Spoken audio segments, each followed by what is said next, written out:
It's 4 o'clock on WSAV, on your side. Now, WSAV presents First News at 4. Good afternoon, everyone. I'm Tina Tyshaw. And I'm Edward Moody. Thank you for joining us. We begin with dissension once again among Savannah City Council members. At issue, a vote paving the way for more affordable housing. I want the record to reflect that I in no way want to be a part of something where I am disadvantaging someone else who possibly may actually qualify and have the credentials for this project when the others who are now involved do not.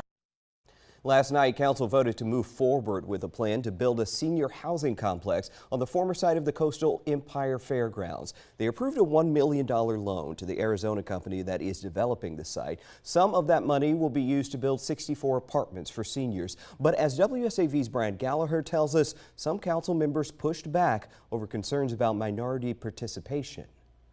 Thursday's City Council meeting was a win in the eyes of the city with a new affordable housing development approved. Yet 2 council members voted against it. I spoke with Alderman Nick Palumbo, who doesn't believe council should be divided when it comes to such an important issue. Thursday's triumph was met with a slight hiccup when Alderwoman Keisha Gibson Carter and Alicia Miller Blakely were the only 2 to vote against creating over 100 affordable housing units. The 2 expressed concerns over the contractors hired for the development, while everyone else in council chambers were on board. Back in 2020, the Savannah Housing Action Plan study indicated that the city had a 10,000 housing unit shortage. These are very complicated projects and difficult to implement. So after 3 years of work, to get to the finish line and see members of council vote no, it's heartbreaking, but I'm glad that the majority of council said yes, and they recognize that this is a priority for us. The development approved on Thursday rings in at $3.2 million, paid for by the Savannah Affordable Housing Fund. In Savannah, Brian Gallagher, WSAV News 3, on your side. Digging deeper now, the Georgia Coalition for Housing Opportunity says 1.4 million Georgians are struggling to find affordable and reliable housing. The Savannah Affordable Housing Fund was set up in November 2011 to address some of those needs, initially funded by the city of Savannah at a rate of $150,000 per year beginning in 2012. That amount increased to $500,000 in 2021.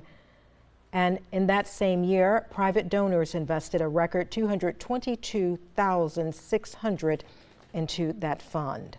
So where has all that money gone? According to the City of Savannah website, since 2012, 229 houses have been repaired and 47 houses have been built. 92 were purchased and 85 low-income housing apartments were constructed.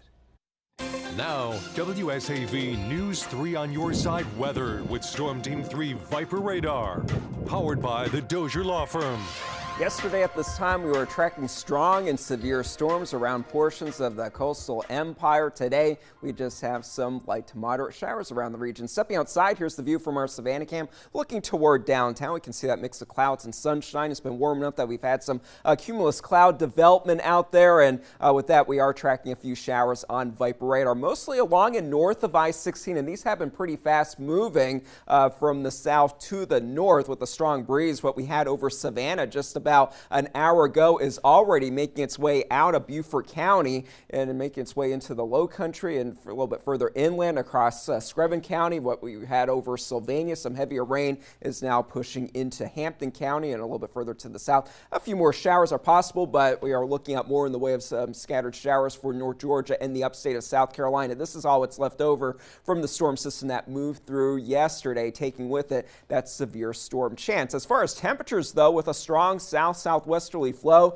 we have warmed into the lower 80s for some of us. Hinesville and Jessup both at 80 and 81 degrees. Same thing for Darien, just 77 for us here in Savannah. Rain cooled air in place for some of us where we are in the lower 70s like out on Hilton Head. But for the rest of this evening, we do expect to keep some clouds around with temperatures slowly cooling off into the 60s, 74 degrees by 7. And it looks like things will be cooling off a bit as we do head into the later evening hours. So very warm conditions are expected then for Saturday. We will have highs in the 80s for most of us. Scattered storms are possible then for us on Sunday as the next cold front swings into the southeast, and a few strong or severe storms are possible later in the afternoon and into the early evening. But then as we head into the early part of next week, as things settle back into a normal pattern, things will be a little cooler. But as far as that system that we have been tracking, that is starting to exit the region, but this is what we will be tracking then for the second half of the weekend, organizing over the midsection of the country. No storms with it right now, but as it taps into some Gulf moisture, that certainly will be the case. So pretty nice for Saturday, then a little stormy for us on Sunday, 82 for that high.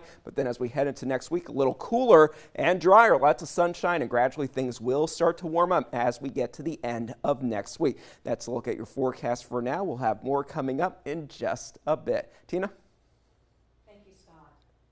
Tuesday will make a month since Trent Lerkamp was dropped off at a Brunswick hospital barely alive. Police in Glenn County continue to investigate the case, and the community awaits for justice. Now, people are still wondering whether anyone will be charged in this case. News 3's lead investigative reporter Brett Buffington discussed the case on News Nation earlier today. Why did he keep doing that? Has the family or Trent provided any explanation?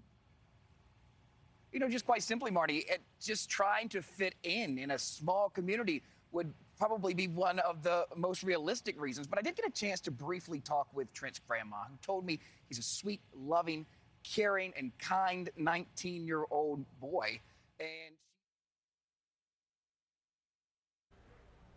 And so far, no one has been arrested in connection with this case. New information now. All of York Street is now back open near the federal courthouse, where a floor collapsed earlier this week. This comes after engineers did a structural review of the building. Meanwhile, 2 of the 3 construction workers who were hurt have been released from the hospital. A spokesperson for the contracting company says part of the flooring system failed in the 125-year-old building on April 11th. Renovation work remains on hold while the investigation continues. All right, still to come, too many Chatham County students are not reading on a level they should be. We reached out to the district and we wanted to find out what's being done to change that. You are watching WSAV First News at 4. We will be right back.